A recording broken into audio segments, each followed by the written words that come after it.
Detroit Lions are looking to back up their Week 1 upset of the Super Bowl champs as they take on the Seattle Seahawks in Detroit for the home opener here. Seattle's looking to bounce back from, frankly, kind of a shocking loss to the Los Angeles Rams, who played an amazing game.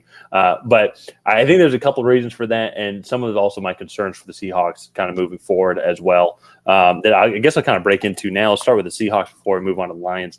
Seahawks did have several key injuries as well. Both of their tackles were hurt, got hurt during the game. Abraham Lucas hurt his knee, something that I was reading Pete Carroll was talking about, something that had been kind of bugging him all throughout the training camp that they've been resting. That started to flare up again. Charles Cross also hurt his toe as well, which turf toe, if you haven't had turf toe in your big toe, that sucks. It absolutely sucks. It is so painful. I had that playing tennis, and it hurt. So I couldn't only imagine having to play football. So another thing also, too, to watch, Tyler Lockett is in the concussion protocol. Potentially in the concussion protocol, something to monitor throughout the week. I'm not as concerned with that one because I do have JSN, who I think that's kind of the reason why they drafted him there. But at the same time, though, Tyler Lockett's still a key receiver for that team. In general, though, the Seahawks, and a lot of that, too, probably, if you don't have an offensive line, that was one of the biggest bugaboo was developing the offensive line as well. They also didn't have Devin Witherspoon, and also Jamal Adams did not play as well, so we'll have to monitor their status but as we move forward, because they're definitely going to want those guys going up against this Lions offense. But also defensively, offensively, though, this Lions front seven can get after it. This Lions defense played a really good game against the Super Bowl champs. So and to be fair, they weren't really playing against any elite weapons. They kind of just had brick for hands to cover down there, and then MVS and kind of crew. There wasn't really a lot of weapons, whereas I think they're going to have a much bigger challenge in week 2 with the weapons, especially if Tyler Lockett is not in concussion protocol. But Jackson Smith and Jigba and DK Metcalf are both better receivers than what.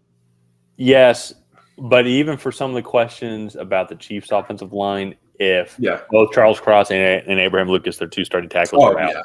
Well, you take the two starting tackles off any team in the NFL, and they would be significantly worse.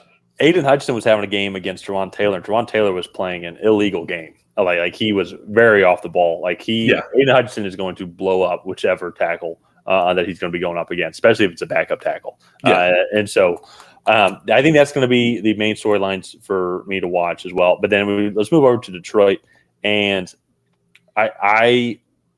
Matt Stafford, with what was projected to have like no receivers, came in and threw for over 300 yards against this team. I don't see why Amon-Ra St. Brown shouldn't have a potentially even like 150-yard game.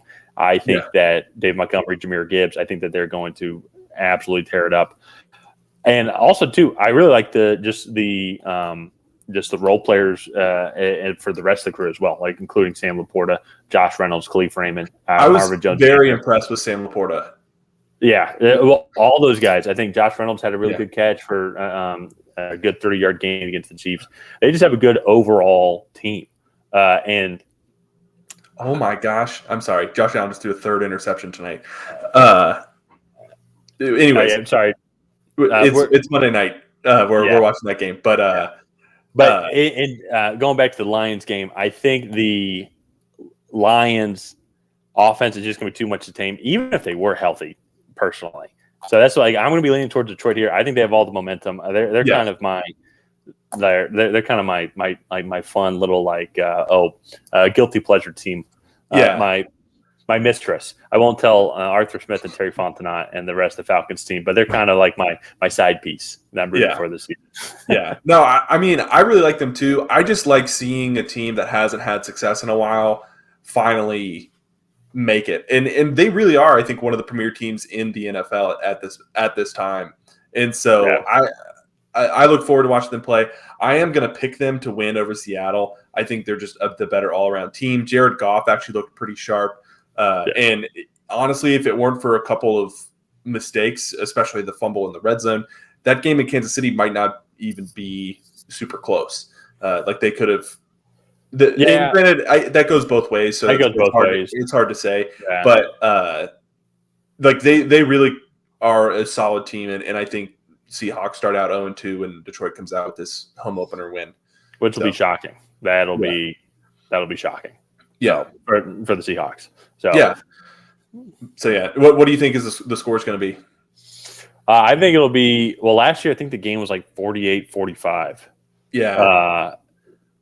I don't think it'll be, but I think it'll be pretty close because the Lions defense has improved vastly. And I think that's going to be the issue. I think it'll be like 35-24.